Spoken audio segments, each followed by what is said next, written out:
Primeiros meses de 1943. Sobrado na Rua da Moca.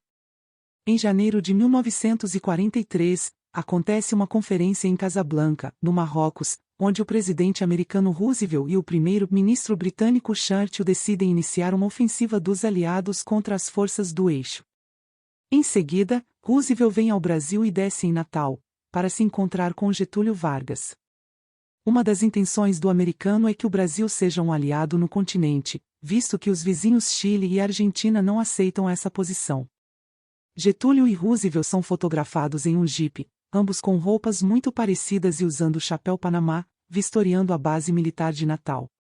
As agressões sofridas pelo Brasil no ano anterior têm agora como resposta o nascimento da ideia de uma participação mais viva e direta no conflito.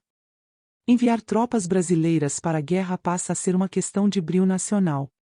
Os soldados que já estão servindo o exército ficam proibidos de pedir baixa e muitos reservistas estão sendo reconvocados. Getúlio Vargas aprova a formação de um corpo expedicionário brasileiro. Assim, para a infelicidade de todos na família, Henrico, que já havia feito o tiro de guerra, decide se apresentar ao exército, voluntariamente. Giuseppe fica animado a ir também, mas é demovido da ideia porque ainda tem um ano de faculdade antes de se formar. E agora, é casado e a esposa também é contra. Otávio não se conforma com a decisão de Henrico. Henrico, desculpe, mas isto é tolice. Burrice mesmo. Para falar o português claro, opina Otávio. Ser convocado é uma coisa.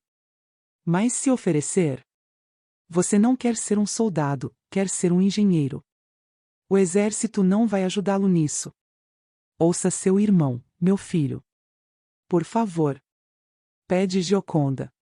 Vitor, fale com ele, não deixe. Já falei, já orientei. Mas ele está decidido. É um homem feito, não posso impedi-lo de atender ao chamado da pátria, responde Vitor, cansado. A pátria ainda não está chamando, que bobagem. Gioconda não costuma contradizer o marido na frente dos filhos, mas não se contém. Todos argumentam com Henrico, tentando demovê-lo da ideia, exceto Chiara. Mama. O Henrico está preocupado com a situação dos nossos parentes na Itália, fala Chiara.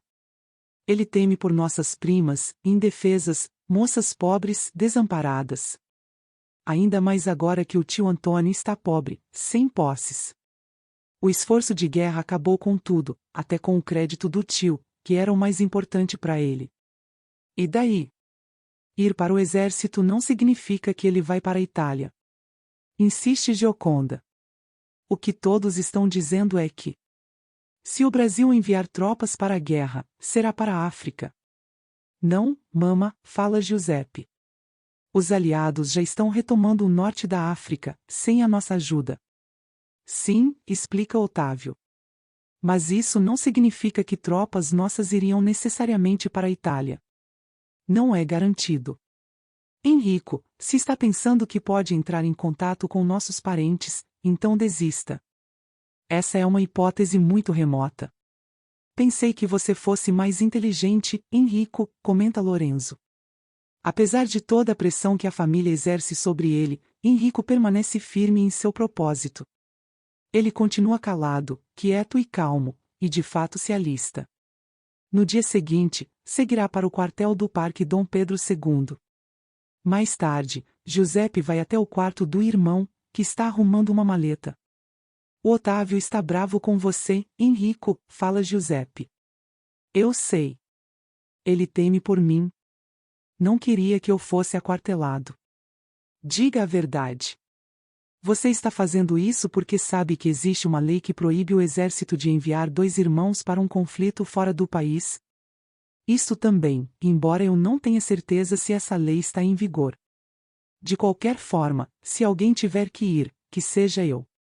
E não vocês, que estão quase se formando, e nem o Lorenzo, que é de grande ajuda ao Papa na alfaiataria. Giuseppe está preocupado com outra coisa, mas não gosta de falar sobre esse assunto, tão delicado, que é a sexualidade do irmão. Prometera a Otávio que não atormentaria mais Henrico. Ainda assim, decide falar. Caralho, Henrico.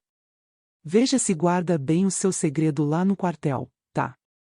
Não deixe que ninguém desconfie. Eles podem ser muito cruéis com rapazes como você, fala Giuseppe e sai do quarto, pisando duro. Enrico não está preocupado com isto. Seu segredo está bem guardado e ele é muito temido, até pelos homens da poderosa e violenta guarda de São Paulo. Ninguém se mete com ele. Seu gancho de direita ainda é um dos melhores da cidade. A partir do mês de junho, militares brasileiros são encaminhados para fazer cursos preparatórios nas várias escolas americanas. O representante militar do Brasil em Washington, General Leitão de Carvalho, conversa com o chefe do Estado-Maior americano, General George Marshall. Informa ele que a intenção do governo brasileiro é a de mobilizar 100.000 homens para formar um corpo expedicionário, com 3 divisões. Embora no encontro em Natal Roosevelt tivesse concordado com o desejo do presidente brasileiro de treinar um exército, o alto comando americano não vê com bons olhos o envio de tropas brasileiras para a guerra.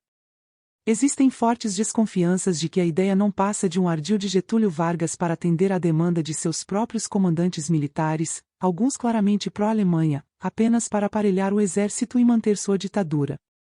Afinal, paira no ar a incongruência de um governo que se dispõe a lutar contra o totalitarismo que reina na Europa, mas no próprio país se recusa a aceitar as regras do jogo democrático. O Estado Novo parece incompatível com a luta dos aliados.